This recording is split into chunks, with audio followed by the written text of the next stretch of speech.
today we're going a little bit off track, but I promise we'll circle it all back into fertility. We're going behind the scenes of the Brilliant Fertility program and specifically the business elements and the parallels between entrepreneurship and fertility challenges. I'll be laying out some of the resources that have really helped me as a business person and the lessons that I've learned along the way. But I thought this would be a fun episode because I'm always like, I'm a looky loo. You guys, like, I love to know what's happening behind the scenes. And um, weird fact, one of my mom and my favorite pastimes, we used to go for drives around our city and just if we saw like an open house sign, especially if it was in a really nice neighborhood, we would go to all the open houses and especially like the ones that were houses that at that point were like out of reach, right? And just to see like, ooh, like what is this kitchen like? And how did they landscape their backyard? And I feel like this is almost a little like view into like what's happening in that home of the Brilliant Fertility program. And I think it's also important because I'm not a business person. Well, I should reframe that. I was not trained traditionally in business. I didn't go to school for business. I didn't do a master's in business administration. I very much had to learn on the go. I went to medical school. They don't teach jack shit about business in medical school, or what they did teach was so not applicable to the real life that I found outside of medical school. And I was initially employed um, by larger practices. And at a certain point, it just became very clear that if I was going to focus on this population and fertility, like it needed to be done in a very specific way. And being in larger practice that had a much more broad scope wasn't a great fit for my patient population. So I knew fairly early on that eventually that would need to shift. And it was when I came to my second pregnancy, realizing I was really busy. I mean, I was seeing, um, usually around 12 patients a day, and I loved it, but I was tired. And I found that there were so many of the common stories, those common underlying themes in so many of these patients. And I started to think at that point in 2018, 2019, like, we need a better way to do this for people. So the seed was planted for the Brilliant Fertility program, and knowing that if we get people into a room learning together, we're just going to accelerate these results. But I had no idea how to put that together. So I just sat on it.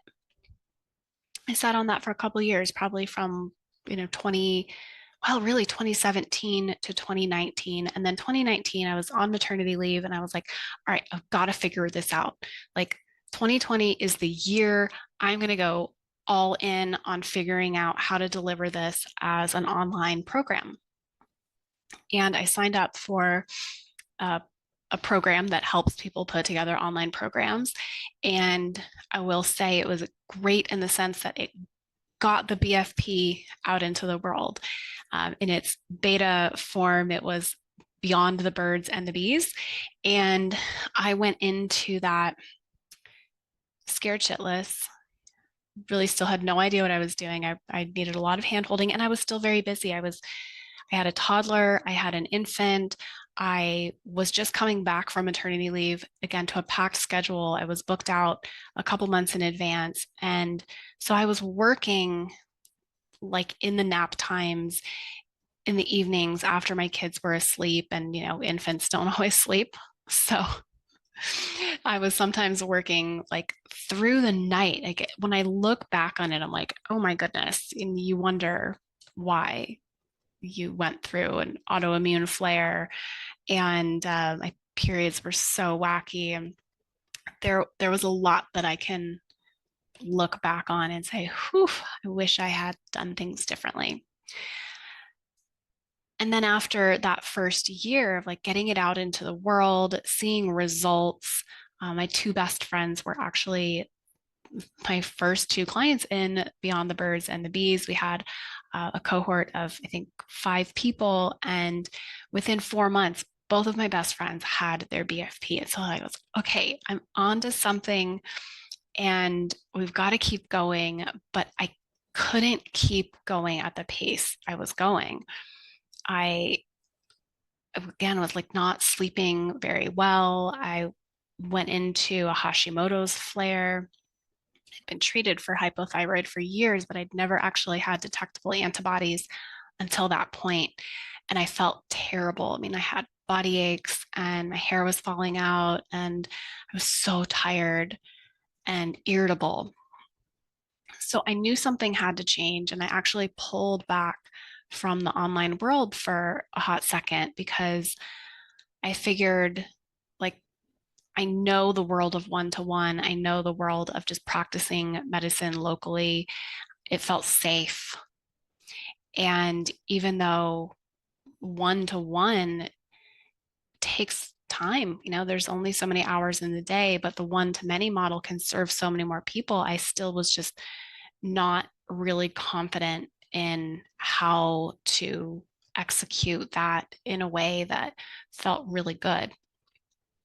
And I had told my original mentor who helped me get the program out into the world, like, I'm feeling like I just need something that has an element of spiritual understanding and emotional processing and like a more holistic way of running a business.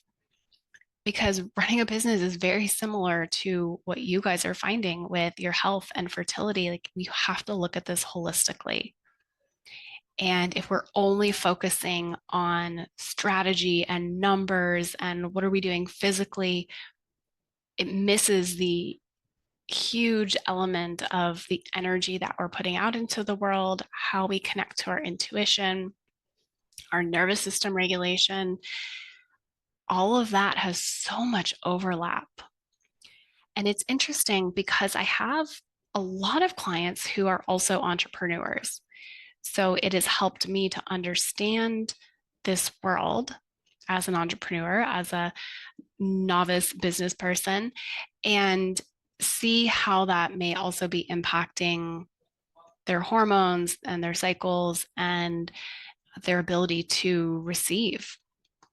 Because when we're in the business world, there is very much this masculine energy of pushing and doing and trying and solving. And it's exhausting when you are not also finding the balance of the leaning back, the receiving, the allowing, and the flowing. We really need that balance in both how we approach our health and how we approach business. So I wanted to give some resources for people who are entrepreneurs running their own businesses, or maybe those of you who, like, it's always been a little seed in the back of your mind that you have something to offer. And I guarantee all of you listening do have something to offer. And maybe there's something holding you back. Like, for me, it was not having examples of this. I'm the first entrepreneur in my family line. And so I didn't have direct examples of how to do this or that it was possible. So I had a lot of thoughts and beliefs about, like, what if you fail? What if you have no idea what you're doing? I mean, half the time I didn't, but you learn. And if you can get those little seeds out of your head and out into the world, you are sharing your gifts with more people. And ultimately, that is how I have had to, back up and slow down in order to grow and share the Brilliant Fertility program with more people, is by kind of connecting with my heart and realizing that it is a gift to be able to give people knowledge about how to nourish their body and regulate their nervous system and open up to conception. And I've had to clear a lot of limiting beliefs in order to get to a place where I do have that balance of the push and the pull and the flowing energy that didn't feel like it came naturally to me. So, one of the resources is a free 3-day training that my current mentor is putting out there about developing your first digital product. This is a brand new training, so I'm actually pretty excited about it. Even though I pay them for the help that they give me, I'm going to be tuning into this training as much as I can because I'm always just so curious about the new processes. And I'm currently in the process of looking at how I can, pull some of the material from the Brilliant Fertility program into more bite-sized pieces, more accessible offerings so that we can help more people. And I think this training will actually be a really good one for me to learn more about doing that because I've really, for the last couple of years, just zeroed in on this one thing and making it really good and getting really good results before spreading back out because um, that is something that I noticed for myself a lot was almost like the shiny object or the squirrel syndrome where I would go, oh, well, this is really, pertinent right now. We could run a webinar on this and we could do a masterclass on that. And it was really diluting the power of the main Brilliant Fertility program. So I'm excited for that. I'll drop the link to that training in today's show notes. And I'd also want to cover some of the bigger lessons that I have learned that have also really helped me with other aspects of my health. Just as some backstory to this, when I had COVID in 2021, I had some fairly significant post-COVID symptoms that included brain fog and fatigue and gut health issues and menstrual cycle irregularities. So even though after my first son, my period actually became more regular than it had been in my entire life that I could remember, after I had COVID, my luteal phase started getting shorter. And, I was 33, 34 at the time. So I was a little freaked out because I tracked my cycles and I used my BBT. And I would notice that, my luteal phase was like 7, 8, maybe 9, 10 days if I was lucky. And the premenstrual symptoms were more intense than I could ever remember having. It was not fun. Highly do not recommend. So I was really forced at that time to slow down. And at the same time, I was looking at what my options were for starting my own practice and expanding the Brilliant Fertility program. But like I couldn't do the things that I used to do. I couldn't get on Instagram and do my Ask Me Anything every week because I couldn't look at the screen without getting a headache. It was a wild time. It took a bit to recover from that. But I also learned that in slowing down, I was forced to face some emotions that I had really never looked at before. And it led me to doing other trainings, right? So, this is how I got into hypnotherapy. This is how I got into emotional processing. And even though I actually took those trainings for very selfish reasons, like I took them for me. And as I was in the middle of them, I was like, oh, we're going to use this big time in the program. We're going to use all of these tools because they'll absolutely help more people on a deeper level and just accelerate the results that we see, which has been true. But if I'm completely honest, I took those trainings from a very selfish reason to help myself, to be a better mother, to be more regulated in my business. And it's wild because my mentor, James Wedmore, says, when you grow, your business grows. And what I have taken that to mean is that when you slow down, when you're willing to look at things differently, to think differently, to process your emotions, to rewrite old stories and expand your mind, more becomes possible. And when I did that, I started attracting the most amazing clients. And granted, I've always said, and this has been true for 10 years now, probably since I've been very intentional in my one-to-one practice as well, that I have the most amazing patients.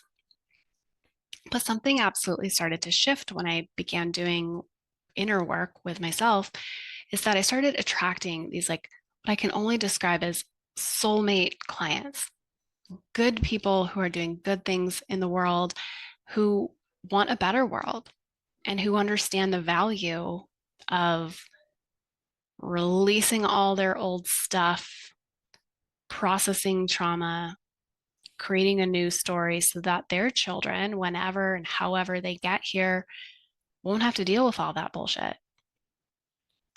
And I started to get more and more of these clients who were ready to do this work. And it was just fascinating because I was finding that I wasn't working hard.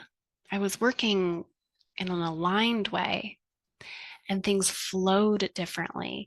And I started sleeping better, and my periods got healthier. And I wasn't doing a lot differently, except for on the mental, emotional, spiritual planes. I went through a very short period of time of taking a crap ton of supplements, but if I'm honest, I couldn't remember them half the time. So it wasn't a super consistent part of my post-COVID healing.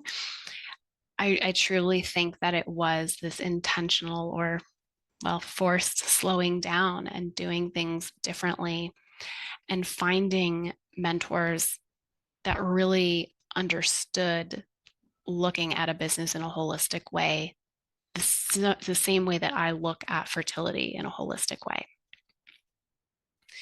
Another lesson that I had to learn was asking for help.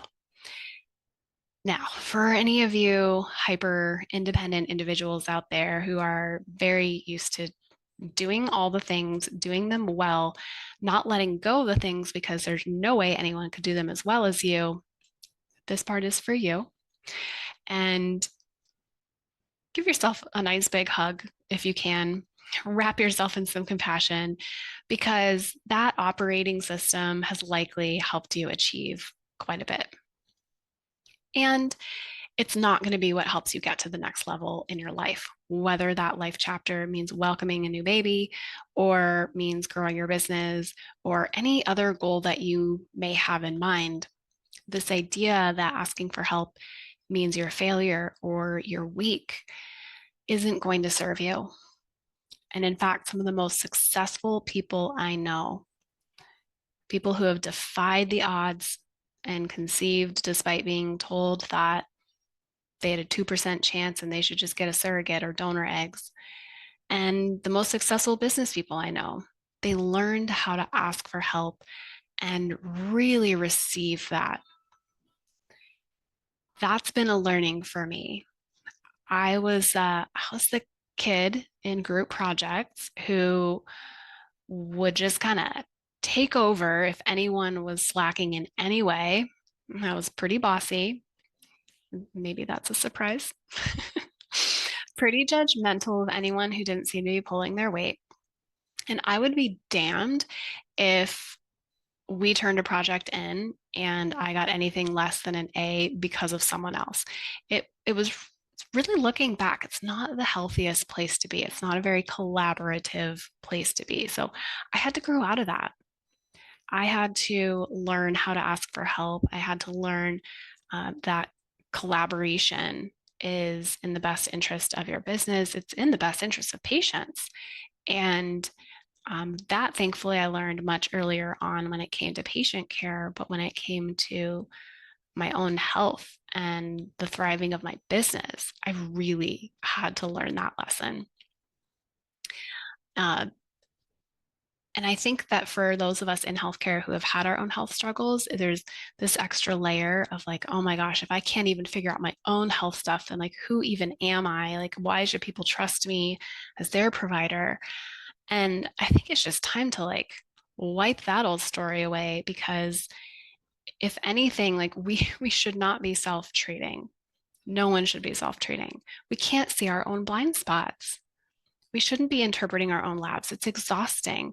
And let me tell you how good it feels to give someone else all the information, have them look at it objectively, and just be able to receive the feedback, notice how it lands and what pings on intuition is like, yep, that feels right for me. It takes far less energy, and that frees up all this energy for something else that is more joyful, more fun, adds more value to your life. Another big lesson that I had to learn, and I think is really relevant to those of you who are on a fertility journey, is to stop giving your power away. Right after, I wasn't sure if I was going to tell this story or not, but it's coming out. I felt it. So, right after that COVID experience, when I was tired, I got a little bit like desperate in my business in the sense that I was like, I want like some sort of like plug and play system. Like, I don't want to show up on social media. I don't want to do this, blah, blah, blah. I just want someone to give me the playbook and tell me what to do. And I'll just do that. And I joined a program that was a lot of learning, but in ways that really forced me to step into my own power. It was a program that basically trained people on how to run a very high ticket program. And when I broke down what the Brilliant Fertility program was and who it served and the price point, this coach and the series of coaches in there were like, oh my gosh, why is it so cheap? You should be selling this for like $30,000. And I was like, well, you know, I see that because if we're helping people avoid IVF, there could be merit there. And that just wasn't something that felt good to me at that moment. And there was a lot of the I guess like spiritual bypassing is how I would describe it, within that like very high ticket community of like just really bypassing some of the negative emotions or limiting beliefs and not doing real work to process them versus just like jumping through and be like just getting these pep talks of like, oh, of course you're worthy. And of course, if people are investing in this, they'll be committed to it. And if people aren't willing to invest, then they're not going to get the result. They're not, if they can't commit, then they're not ready for it. It's like, well, I don't really believe that's true either. So it felt icky to me. And it was my first introduction of something that felt icky in the online coaching world. And I even like resisted calling myself a coach because I was like, oh God, I don't know if I want to call myself a fertility coach if this is the kind of crap that people associate with coaches.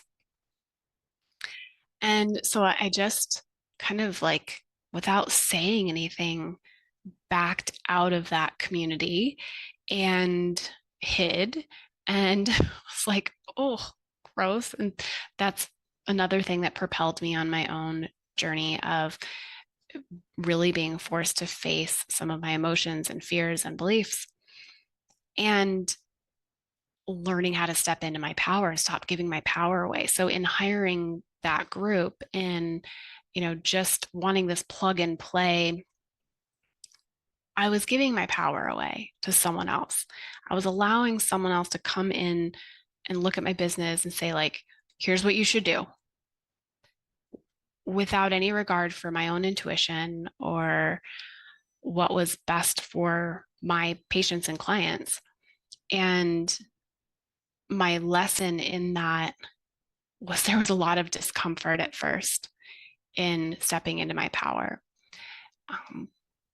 What I ultimately did was I wrote the coaching group a letter, just telling them why I had stepped out. And I felt I had to do that. I went into a meditation several times just to ask for help in what my next step should be, what would be in the best interest of me and my own health and the progress of my clients in this program. And what I was led to do was write a letter, not just for me, but for all the other people who could possibly go through this program and have a similar experience. So it was like I was speaking up for me, but I was also speaking up for them. And I wonder if you pause and you get very, very honest with yourself here, how many times you may have given your power away over your lifetime, over the fertility challenges in a healthcare setting. It's probably more than most of us could consciously conceive of.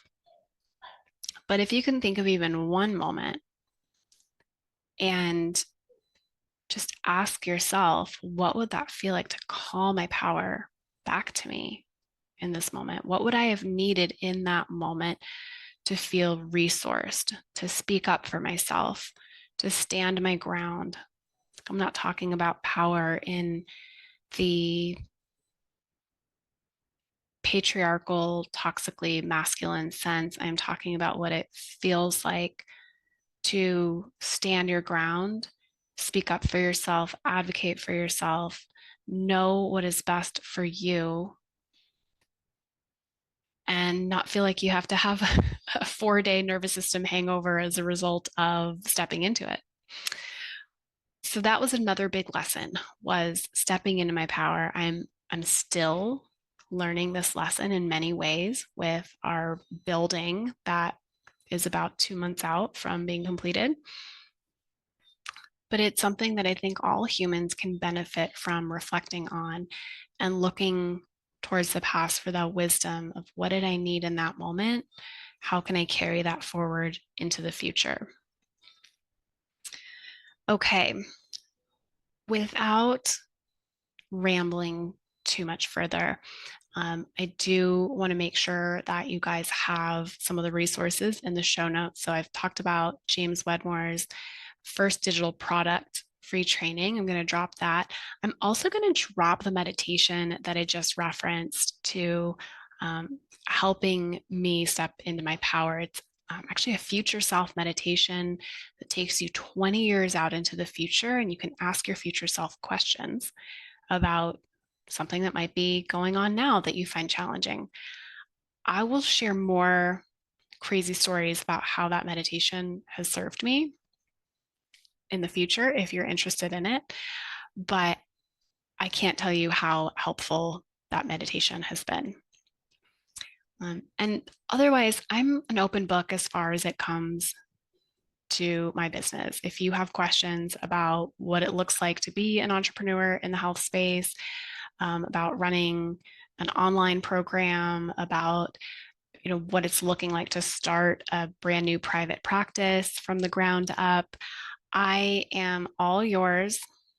I really believe in transparency and helping people to do things that they never learned. Like, it really is wild when I hear about people having asked for mentorship and being totally shut down.